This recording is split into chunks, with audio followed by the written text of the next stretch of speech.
അറേബ്യയിൽ ചുട്ടുപൊള്ളുന്ന മരുഭൂമികൾ ഇപ്പോൾ മഞ്ഞ് മൂടിയിരിക്കുകയാണ്. എന്നാൽ സൗദിയിലുണ്ടായിട്ടുള്ള ഈ ഒരു അപ്രതീക്ഷിത മഞ്ഞുവീഴ്ച ആഗോള കാലാവസ്ഥാ വ്യതിയാനത്തിന്റെ അപായ സൂചനയാണെന്നാണ് അധികൃതർ നൽകുന്ന സൂചന. അതെ, തബൂക്ക് ഉൾപ്പെടെയുള്ള മലനിരകൾ താപനില കുത്തനെ താഴുകയും കുന്നുകൾ മഞ്ഞു മൂടുകയും ചെയ്തതോടെ അധികൃതർ ജാഗ്രതാ നിർദ്ദേശം പുറപ്പെടുവിച്ചിരിക്കുകയാണ്. മനോഹരമായ ഈ കാഴ്ച സമൂഹ മാധ്യമങ്ങളിൽ വൈറലാകുമ്പോഴും ഇത് ഭൂമിയുടെ കാലാവസ്ഥാ വ്യവസ്ഥയിലെ അടിസ്ഥാനപരമായ മാറ്റങ്ങളെയാണ് വെളിപ്പെടുത്തുന്നത്.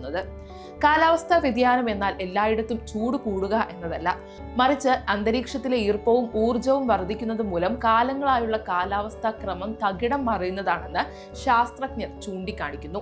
നമ്മുടെ ഇന്ത്യയിലും കാലാവസ്ഥാ വ്യതിയാനം വലിയ ഭീഷണിയായി മാറിയിട്ടുണ്ട്. ഇന്ത്യയെ സംബന്ധിച്ചിടത്തോളം ഈ മാറ്റങ്ങൾ കൃഷി, ജലവിനിയോഗം, നഗരാസൂത്രണം എന്നിവയ്ക്ക് വലിയ ഭീഷണിയാണ് ഉയർത്തുന്നത്. കൃഷിനാശവും ഉഷ്ണതരംഗ മരണങ്ങളും വർദ്ധിക്കുന്ന സാഹചര്യത്തിൽ പ്രതിരോധ നടപടികൾ അനിവാര്യമാണ്. ജനസാന്ദ്രതയേറിയതും സാമ്പത്തികമായി പിന്നാക്കം നിൽക്കുന്നതുമായ വികസ്വര രാജ്യങ്ങളെയാണ് ഇത്തരം മാറ്റങ്ങൾ ഏറ്റവും കൂടുതൽ ബാധിക്കുന്നത്.